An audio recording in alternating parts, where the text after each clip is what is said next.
folks, let's look at number 3. So it says, which of the following is a y-coordinate, or maybe plural, of a solution to the system of equations below? So I've got a system of equations, got the equal sign. They're nonlinear systems because I have x squareds here and y squareds.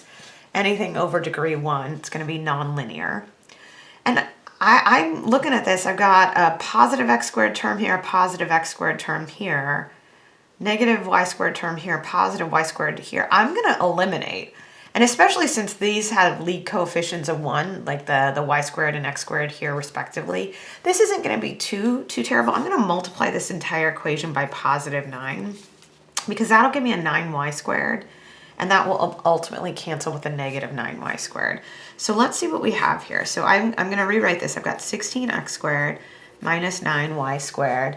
And I'm going to move the 144 to the other side. I tend to put my variables on one side, number on the other.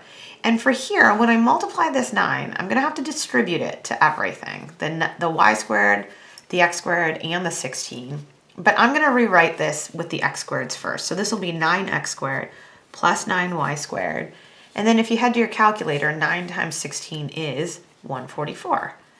All right, and so that just sets me up for a nice little elimination, right? So if I add those two equations together, 16x squared and 9x squared are like terms, so we've got 25x squareds.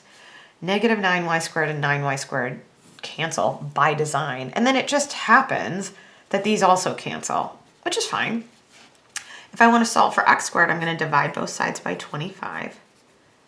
I'll get x squared equaling 0 because any fraction where 0 is the numerator means that fraction is ultimately 0.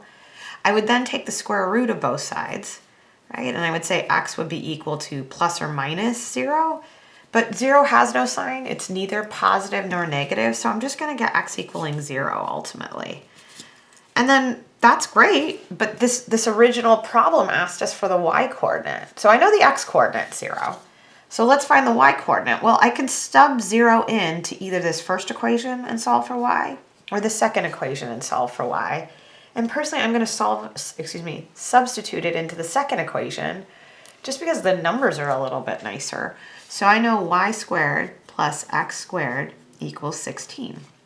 Okay, well 0 squared is 0. So I get y squared equaling 16. When I square root both sides here, I'm going to get y equaling plus or minus the square root of 16. Right? So that's going to ultimately be plus or minus 4. So those are my two possible y values. So I'm going to go ahead and circle D. And just as a little side note, right, this is a hyperbola we have because we've got the minus sign between those two squared terms. And this is actually a circle. I say it's a circle because we've got both x and y being squared, they're being added, and the coefficients in front of them are the same, right? Originally, we started with a 1 here and a 1 here. When those coefficients are the same, you have a circle. If the coefficients are any different numbers, like maybe this was a 3 and this was a 4, then you'd have an ellipse. All right, thanks so much. Bye.